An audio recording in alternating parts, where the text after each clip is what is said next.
करा कीर्तन श्रवण. कीर्ण झालेलं तण काढून टाकायचंय. कुठे तण कुठे झालं? या तणात झालेलं तण काढून टाकण्यासाठी कीर्तन आहे. ऐका, परत सांगतो, आणखी एक विकल्प ठेवून सांगतो. कुणासारखं ऐका? एक परीक्षिती महाराजासारखं ऐका. दुसरं जनकासारखं ऐका. जनकासारखं. राजा जनक ऐकायला बसली. अष्टावक्र महाराज सांगायला बसली. अष्टावक्र सांगत होती, जनक ऐकत होती. सांगणाऱ्याच्या आणि ऐकणाऱ्याच्या मधला दुवा होता ज्ञान.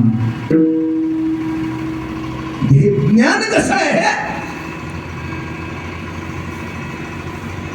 हे ज्ञान अज्ञानाला निवृत्त करणारं ज्ञान.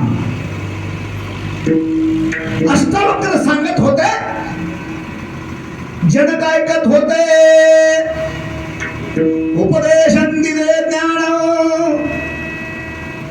ज्ञानिनस्तत्त्वदर्शिनः.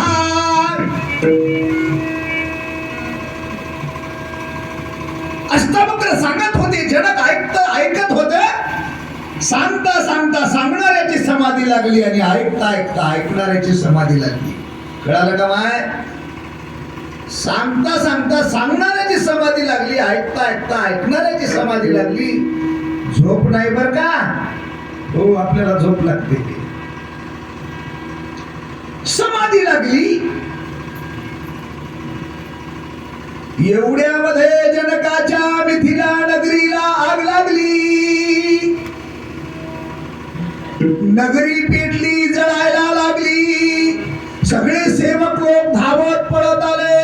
महाराज म्हणले, आपल्या मिथिलेला आग लागली, उठा. मिथिलेला आग लागली, उठा. राजवाडा जळून गेला, अर्थकोश जळून गेला, सगळे कोश जळून खाक झाले, आपलं शयनगृह जळून गेलं.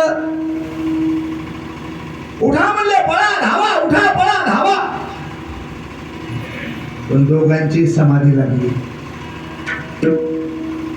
समाधी लागल्यावर वरच्या जगात राहतं का माणूस? या बाह्य जगात राहतो का माणूस? नाही. जगाच्या पलीकडे जातो. जगाच्या पलीकडे. जगाच्या पलीकडे म्हणजे कुणाच्या पलीकडे? जगाच्या पलीकडे जातो म्हणजे कुठे जातो? जगदीशाकडे जातो. विश्वाच्या पलीकडे जातो म्हणजे कुणाकडे जातो? विश्वनाथाकडे जातो. ही तल्लीनता, ही तद्रूपता, ही एकरूपता, ही सामरस्य, ही ऐक्यता चिंतनातून ज्ञानातून प्राप्त होत असते. दोघांची समाधी लागली. सेवक लोक, शिपाई लोक, सरदार लोक आरडत आहेत. अहो, नगर जळून चाललंय. मिथिला नगरी जळायला लागली. उठा पळा, उठा पळा. काहीच परिणाम होईना. ज्यावेळेस जनकाचं सांगणं संपलं, उपक्रम उपसंहार झाला, विषयाची पूर्तता झाली, विषय परिपूर्ण झाला. जनकाचं सांगणं संपलं, अष्टावक्राचं सांगणं संपलं आणि जनकाचं ऐकणं संपलं. दोन्ही वर्तमान स्थितीत आले. दोघही वर्तमान स्थितीत आले. वर्तमान जगात आले, बाह्य जगात आले दोघही. तोपर्यंत शिपाई म्हणते, महाराज उठा, पळा, धावा. आपल्या मिथिला नगरीला आग लागली, आपलं नगर जळायला लागलं. उठा, पळा, पळा, उठा, उठा, पळा. महाराज म्हणले, थांब थांब. काय झालं? आपलं नगर पेटलं, जळायला लागलं. सगळी मिथिला नगरी जळून खाक झाली. महाराज म्हणजे शांत होतो. कोण म्हणाले शांत हो? हे राजा म्हणतोय. जनक, ज्याचं नगर जळाले तो राजा म्हणतो कोणाला? शिपायाला, शांत हो. आणि शिपाई गरम, उठा म्हणले, पळा, लवकर उठा, पळा. शिपाई गरम आणि राजा शांत. मालक गरम आणि नौकर, मालक शांत आणि नौकर गरम. याला चहापेक्षा घेतली गरम. याला काय